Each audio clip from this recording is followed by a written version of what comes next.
नमस्कार, आपके साथ मैं हूं सुखवीर। आप देख रहे हैं आपका अपना चैनल भिवानी हलचल। और आज की खबरें इस प्रकार से। भिवानी में विकास कार्यों के क्रियान्वयन को लेकर जिले के अनेक विभागों के अधिकारियों की उपस्थिति में समीक्षा बैठक का आयोजन सोमवार को किया गया।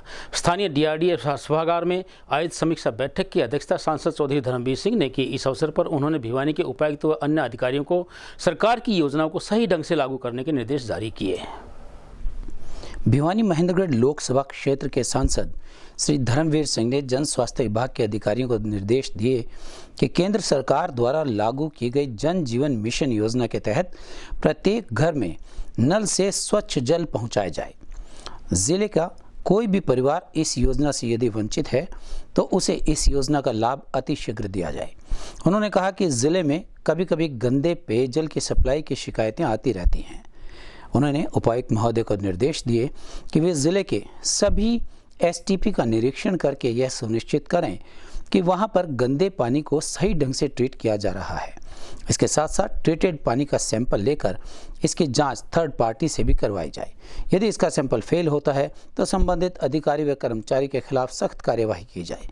यदि हम सीवरेज ट्रीटमेंट प्लान होने के बावजूद भी साफ पीने का पानी नहीं दे पा रहे हैं तो इन प्लांट्स का कोई फायदा नहीं है। वहीं उन्होंने कृषि एवं राजस्व अधिकारियों को निर्देश दिए कि प्रधानमंत्री फसल बीमा योजना को सही ढंग से लागू किया जाए। सांसद धर्मवीर सिंह ने कहा कि अधिकारी सरकार की कृषि राजस्व, जन स्वास्थ्य अभियांत्रिकी तथा सिंचाई आदि विभागों की कल्याणकारी योजनाओं को सही ढंग से लागू करें ताकि आम जन व जरूरतमंद को इनका फायदा मिल सके। सोमवार को राजकीय औद्योगिक प्रशिक्षण संस्थान में रोजगार मेले का आयोजन किया गया। प्रधानमंत्री कौशल भारत मिशन की ओर से आयोजित रोजगार मेले में गुड़गांव से आई 10 कंपनियों ने भाग लिया। इस बारे में संस्थान के प्राचार्य अनिल कुमार यादव ने बताया कि विभिन्न कंपनियों द्वारा रजिस्ट्रेशन करवाए हुए विद्यार्थियों का साक्षात्कार लेकर उन्हें नौकरी के लिए चुना गया। प्राप्त जानकारी के अनुसार कौशल विकास और उद्यमिता मंत्रालय की ओर से इस रोजगार मेले के आयोजन में 36 क्षेत्रों और 500 विधाओं की 1000 से अधिक कंपनियां भाग लेंगी। प्रधानमंत्री नेशनल अप्रेंटिसशिप मेले के माध्यम से योग्य कैंडिडेट्स को अप्रेंटिस के पदों पर भर्ती दी जाएगी। वहीं संबोधन के दौरान भिवानी एसडीएम श्री संदीप अग्रवाल ने साक्षात्कार के लिए आए युवाओं का हौसला भी बढ़ाया। औद्योगिक शिक्षण संस्थान के प्राचार्य ने बताया कि इस मेले के दौरान 1000 से 1200 युवाओं ने रजिस्ट्रेशन किया था। उन्होंने बताया कि युवाओं को रजिस्ट्रेशन के लिए मैनुअल और ऑनलाइन लिंक दिया गया था जिससे बच्चे आसानी से रजिस्ट्रेशन कर सकें। उन्होंने कहा कि हमें उम्मीद है कि इस रोजगार मेले के दौरान युवाओं को रोजगार मिले जिससे उनका भविष्य उज्जवल हो सके। वहीं एसडीएम ने बताया कि गवर्नमेंट और प्राइवेट सेक्टर से कंपनीज आ रही हैं। जिन युवाओं ने ITI पास की हुई है उनके लिए रोजगार मेले का आयोजन किया गया है। उन्होंने बताया कि अप्रेंटिस के नॉर्म्स के अनुसार 1 साल के लिए युवाओं को अप्रेंटिस के पदों पर रखा जाएगा, जिस दौरान युवाओं की स्किल में भी बढ़ोतरी होगी और उन्हें अच्छे रोजगार भी मिलेंगे। आप अपने साथ एक टीम भी बना सकते हैं, 4 की, 5 की, 6 की, उससे जो कंपनी बना सकते हैं। तो ये बस सोचिएगा कि मैं खाली जॉब के लिए ही तैयार हो रहा हूँ। मैं आपको फिर ये कहूँगा कि आप अपने अंदर हौसला पैदा कीजिएगा। ये सोचिएगा कि जो मैंने काम करा है, जो मैंने सीखा है theoretical in the classroom in the lab, उस चीज़ को मैं प्रैक्टिकल लाइफ में लेकर आऊँ और बेस्ट अपना रिजल्ट दूँ। क्योंकि आपका जो कैलिबर है, आपका जो हुनर है, जब तक आपने सोसाइटी में अपने नाम, अपने बिजनेस में एक नाम नहीं कमाओगे कि मुझे उस काम में पूरा हुनर है, जब तक आपकी उतनी वैल्यू नहीं होगी जितनी आप चाह रहे हो, जितनी सक्सेस नहीं मिलेगी जितनी आप चाहोगे। तो मेरा आज यही आपको मोटिव कहने का है।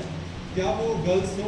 आज अलग अलग कॉलेजेस से जो ITI कंप्लीट करी हैं जिन बच्चों ने, उनके लिए एक अप्रेंटिसशिप का लगाया गया कोर्स ख़त्म होने के बाद, जिससे कि डिफरेंट प्राइवेट सेक्टर की भी और अपने जो गवर्नमेंट सेक्टर्स के भी अलग अलग ऑफिसेज या डिपार्टमेंट्स आए हैं कि वो अप्रेंटिसशिप जो उनको रिक्वायरमेंट्स है, जैसे किसी को इलेक्ट्रीशियन का है, प्लम्बर का है, ऑपरेटर्स का है, स्टेनोग्राफर का है या और अदर टेक्निकली ब्रांचेस है, उन सब के लिए जैसी कंपनी को रिक्वायर्ड है उस हिसाब से अलग अलग स्टूडेंट्स के लिए एक मेला है कि या इसको हम ये कह सकते हैं कि कैंपस इंटरव्यू टाइप है जो कि अप्रेंटिसशिप के लिए स्पेशल है।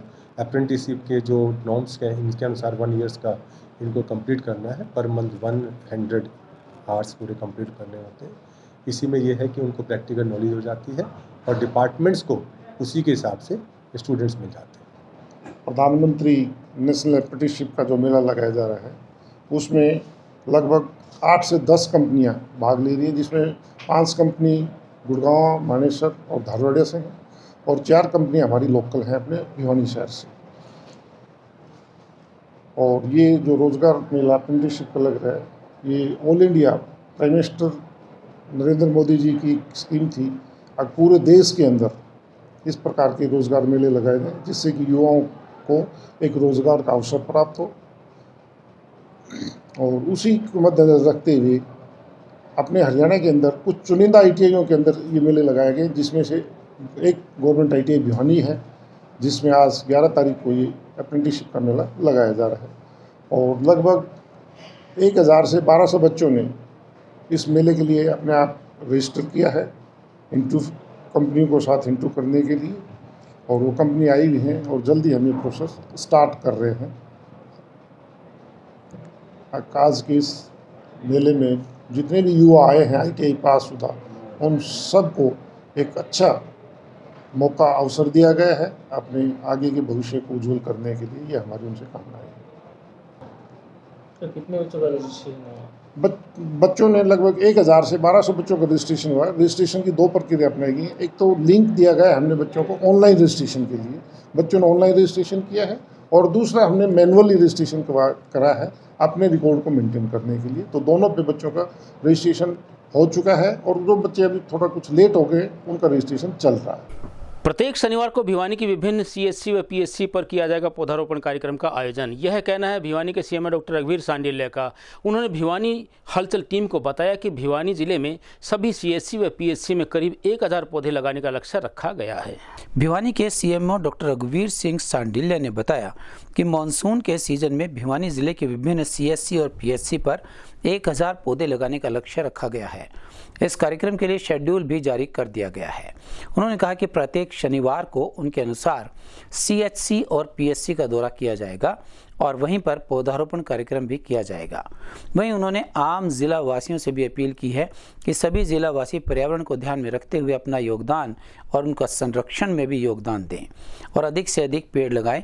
उन्होंने सभी जिलावासियों से अपील की कि अभी हम प्रकृति से दूर नहीं हुए हैं, जितना हम प्रकृति से दूर जाएंगे उतना ही हमारे लिए खतरनाक होगा। उन्होंने कहा कि अभी भी वक्त है, हम सभी को प्रकृति के उपायों का ध्यान में रखते हुए अपना पौधारोपण कार्यक्रम करना चाहिए, जिससे आने वाले समय में पर्यावरण में सुधार हो। जिम्मेवारी है और बारिश के सीजन में पौधारोपण के द्वारा हम पर्यावरण बचाने की एक मुहिम तैयार और कर रहे हैं। हम हर शनिवार को CHC PHC पर पौधारोपण करेंगे और इस बरसात के समय हम फैसिलिटीज़ में कम से कम 1000 पौधा लगाएंगे। और इसके लिए हमने शेड्यूल बना दिया है कि हर शनिवार को हम CHC PHC का दौरा करेंगे, वहाँ की एक्टिविटीज़ भी देखेंगे और पौधारोपण का कार्य करेंगे, ताकि हमारे जो पौधे लगाने के बाद वो छाया दे, ऑक्सीजन दे और हमारा पर्यावरण शुद्ध रहे। तो कितना फायदा होगा? हम लोगों से क्या अपील करेंगे? आम आदमी लोगों से यही प्रार्थना है कि हम प्रकृति के जितने नज़दीक रहेंगे उतने हम स्वस्थ रहेंगे। डॉक्टरों की दवाइयों से, मेडिकल का खर्चे से, इनसे हम दूर रहेंगे। हम प्रतिदिन जितने भी दूर गए हैं अभी तक, उसको हम प्रकृति को प्यार करके, पौधारोपण करके और इसको प्रदूषित होने से बचाएं। जैसे कि ज़्यादा अपने पर्सनल व्हीकल प्रयोग ना करें, फिजिकल एक्सरसाइज करें, पैदल और साइकिल का प्रयोग करें। इससे हम पर्यावरण बचा सकते हैं। सिंगल यूज जो प्लास्टिक है उसको यूज ना करें। सोमवार को भिवानी महेंद्रगढ़ से सांसद व हरियाणा तैराकर संघ के अध्यक्ष चौधरी धर्मवीर सिंह ने आगामी 16 जुलाई से 20 जुलाई तक भुवनेश्वर में आयोजित होने वाली राष्ट्रीय खेलों में भाग लेने वाले खिलाड़ियों को खेल किट वितरण करके रवाना किया। गौरतलब है कि नेशनल वाटर पोलो चैंपियनशिप में दिल्ली, पंजाब, हरियाणा से लड़के व लड़कियों की 2 टीमें भाग लेंगी। वहीं उन्होंने खिलाड़ियों को जीतने के लिए अपनी शुभकामनाएं व्यक्त की। भिवानी महेंद्रगढ़ से सांसद व हरियाणा तैराकी संघ के अध्यक्ष चौधरी धर्मवीर सिंह ने कहा कि हरियाणा के पंचकुला व अंबाला में 7 दिनों तक खेलो इंडिया का आयोजन करवाना प्रदेश के लिए गौरव की बात रही है। हरियाणा प्रदेश के खिलाड़ी अंतर्राष्ट्रीय पटल पर देश का नाम आगे बढ़ा रहे हैं। उन्होंने कहा कि जिस प्रकार बॉक्सिंग और कबड्डी ने हरियाणा के खिलाड़ियों ने धाक जमाई है, उसी प्रकार प्रदर्शन में हरियाणा के खिलाड़ी तैराकी के क्षेत्र में खेले जाने वाले खेलों में उड़ीसा में अपनी धाक जमाएंगे। यह बात उन्होंने उड़ीसा के भुवनेश्वर में होने वाले राष्ट्रीय खेलों के नॉर्थ जोन की वाटर पोलो टीम को रवाना करते हुए कही। गौरतलब है कि उड़ीसा के भुवनेश्वर में 16 से 20 जुलाई तक नेशनल वाटर पोलो चैंपियनशिप का आयोजन हो रहा है। इसमें दिल्ली व हरियाणा को मिलाकर लड़कियों की तथा पंजाब व हरियाणा को मिलाकर लड़कों की 2 टीम्स भाग ले रही हैं। इन खिलाड़ियों ने 21 जून से 10 जुलाई तक सिरसा के खेल गांव में नेशनल कैंप में प्रशिक्षण भी लिया है। मेरा नाम अभिश्री गोयल है। हम वाटर पोलो गर्ल्स की नेशनल टीम है। हमारा फर्स्ट टाइम है नेशनल्स खेलने के लिए। हमने अभी तक सिरसा में ट्रेनिंग ली है नेशनल्स के लिए और हम अपना बेस्ट देंगे नेशनल्स में। MP धर्मवीर जी और श्री अनिल खत्री जी को हमारी तरफ से स्पेशल थैंक्स। उनने आज हमें टी शर्ट्स दी हैं, अपनी किट दी है और वो यहाँ से हमें नेशनल्स भेज रहे हैं और हम अपना बेस्ट देंगे और हम तैयार हैं। मेरा नाम समृद्धि है और हम वाटर पोलो की टीम से उड़ीसा जा रहे हैं। हमने सिरसा में प्रैक्टिस की थी और MP धर्मवीर जी और श्री अनिल खत्री जी को स्पेशल थैंक्स है हमारी टीम से। और हम वहाँ पर किस प्रकार की चैंपियनशिप रहेगी?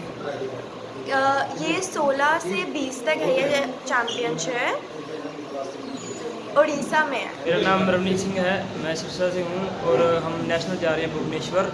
16 से लेके 20 तक हमारा चैंपियनशिप है और मैं एक ओलंपिक प्लेयर बनना चाहता हूँ और हमारे कोच साहब भी साथ जा रहे हैं। तो किस प्रकार की तैयारी है वहाँ पे? कहाँ से चयन हुआ आपका? सिरसा से हम खेलते हैं, सिरसा से हुआ।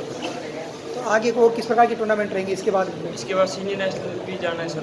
उसके पहली बार हमारी गर्ल्स वाटर पोलो टूर्नामेंट हुआ था हरियाणा में और जो कि नॉर्थ इंडिया से हमारे जैसे श्रीनगर है, पंजाब है, हरियाणा है, हिमाचल है, अपना दिल्ली है, पंजाब है, तो इनमें से हमारी 2 टीमें भाग लेती हैं।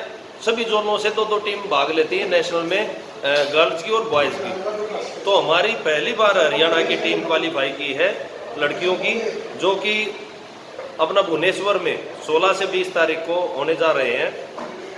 तो उसमें हमारे बड़ी खुशी की बात है कि दिल्ली और हरियाणा 2 टीमें भाग लेंगी नॉर्थ इंडिया से और लड़कों में पंजाब और हरियाणा 2 टीमें भाग लेंगी अपना नेशनल के अंदर। ये अच्छा प्रदर्शन है। पिछली बार जैसे कि हमारे प्रधान सांसद धर्मवीर जी ने बताया कि खेलो इंडिया में लेटेस्ट प्रदर्शन हमारा कितना अच्छा रहा है कि आज तक का ये बेस्ट प्रदर्शन था हमारा कि 8 मेडल, जो कि 5 गोल्ड, सिल्वर, ब्राउन हमने लिए हैं और एक अच्छा हमने ये स्टैंड करके दिखाया है स्विमिंग में कि हरियाणा अब स्विमिंग में रुकेगा नहीं। हमारा अभी डिस्कस हुआ है, कमेटी की मीटिंग थी, जैसे हमारे साथ हमारे प्रेसिडेंट के साथ मैं जनरल सेक्रेटरी और हमारे उपाध्यक्ष इंदर सिंह फोगाट जी और रवि सिंह आर्य जी और कोचेस गूगन और अनिल। हमने मीटिंग में ये किया कि प्रधान जी ने बताया कि आप कहाँ पे सुटेबल हो सकता है स्टेट मीट जो अच्छा ऑर्गेनाइज हो सके। तो प्रधान जी ने आदेश दिए हैं कि आप जो इंटरनेशनल लेवल का पूल बनाया है अपना अम्बाड़ा में, कैंट में, तो वहाँ पे आप चैंपियनशिप कराओ और मेरे से जो मदद हो आप बताओ। तो इंडिया हरियाणा प्रदेश जिसका होस्ट था और देश के अलग अलग भागों से एक बहुत अच्छा खेलो इंडिया का गेम हुए। पिछले लगभग 7 दिन तक अम्बाड़ा पंचकुला में ये चले थे और पहली दफ़ा स्विमिंग के हिसाब से हरियाणा स्विमिंग देश में दूसरे स्थान पर आई है। अभी जूनियर गेम उड़ीसा के अंदर है, भुवनेश्वर के अंदर, और खुशी इस बात की है कि पहली दफ़ा हमारी लड़कियां इसमें भाग ले रही हैं पोलो के अंदर।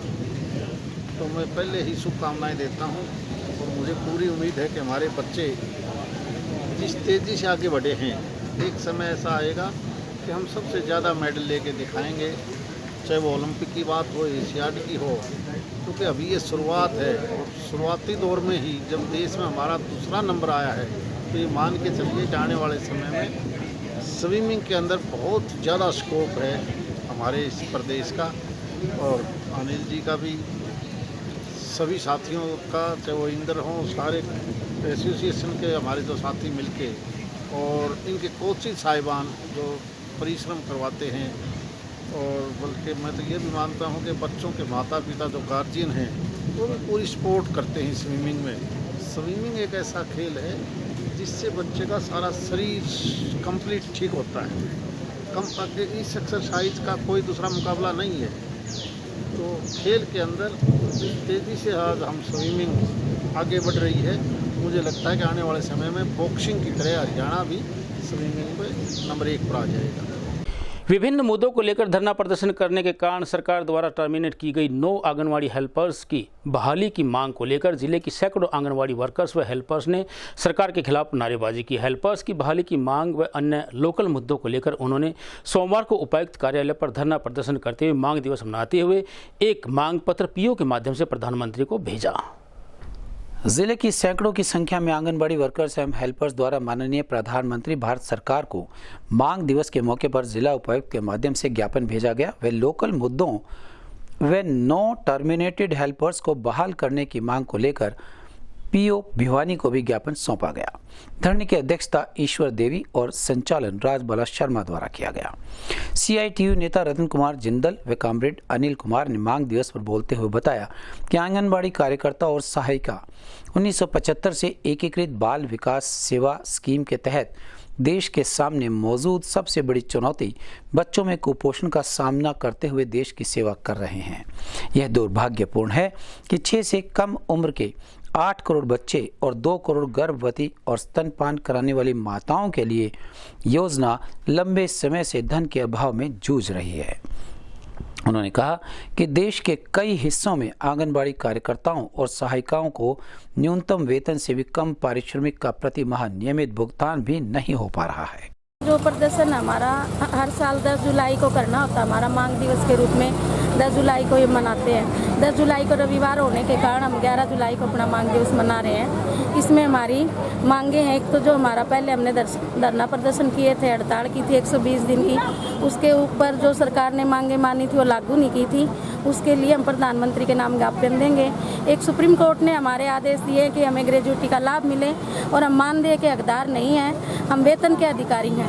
वो लागू करने के लिए भी हम अपना मांग पत्र में शामिल कर रहे हैं। और महंगाई के कारण सिलेंडर 1100 रुपये का हो गया है। हमारे जो ग्रुप वाली राशन बनाती है, हेल्पर बनाती हैं, वो खरीदने में असमर्थ हैं।